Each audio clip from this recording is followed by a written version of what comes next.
In today's episode, we're going to talk you through the general car wash.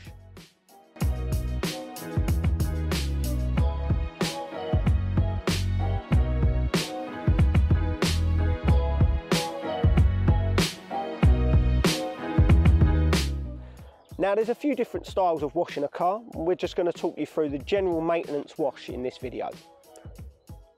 Whenever you're going to wash your car, you always want to start with the wheels. It's a bit of a controversial point because some people do start with the bodywork and then work onto the wheels, but we're under the belief that if you start with the wheels, you're going to get the dirtiest area dealt with first, and it avoids you splashing any dirty water from the wheels up the clean bodywork.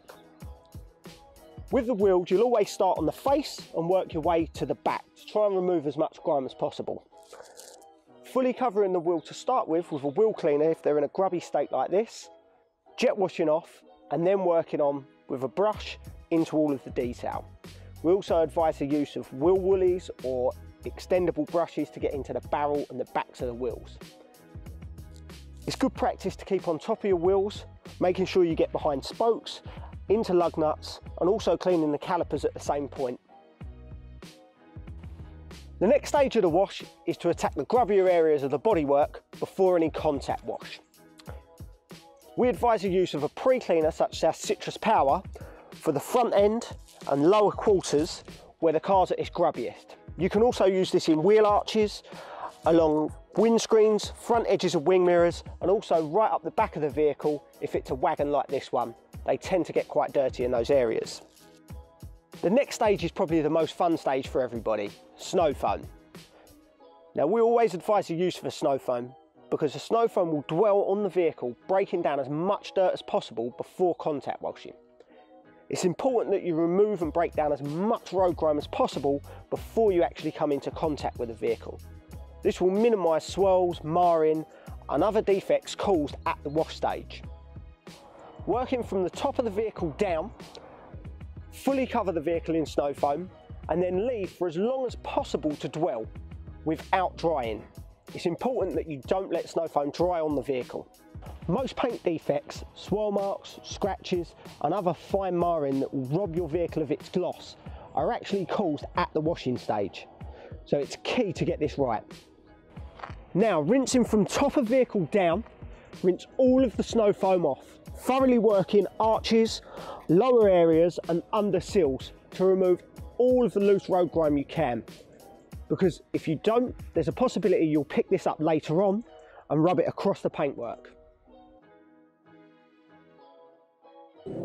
This now brings us to our contact wash. Using two buckets, one filled with fresh water and one with your wash solution, dip your mitt from the wash solution onto the vehicle. Start on the upper panels, roof, bonnet and cleaner areas of the vehicle first. Working in straight lines with the lines of the bodywork, no pressure is to be applied at this point. Work your way down to the lower areas. We have a second mitt that we use purely for areas below the sort of swage or midway line on doors for the grubbier areas. This is so that when we come to wash the vehicle again, we have one perfectly clean mitt for the uppers, and if the lower mitt had picked up any contamination, it isn't used on the upper panels again. Once you've completed a section of the vehicle, go back to the fresh water bucket, dip and rinse the dirty water from the wash mitt, then go again into your wash solution, taking fresh soap back to the vehicle. You can never do this too much. Once you're confident you've cleaned the entire vehicle, from paintwork to glass, ensuring to get under windscreen wipers, into inner arches, under wing mirrors, in door handles, and all the nooks and crannies possible, it's time to rinse the soap from the vehicle. Using your pressure washer or a garden hose, work from the top of the vehicle down, thoroughly rinsing out grills, gaps, and other panel areas that might hold soap later on. This now brings us to our drying stage. Some people like to use what's known as a drying aid. We advise the use of our Finale Quick Detailer for something like this. Just lightly mist across the paintwork while still wet, then go straight on with your drying towel, pat dry or drag dry as appropriate to you. And there you have it, a clean car.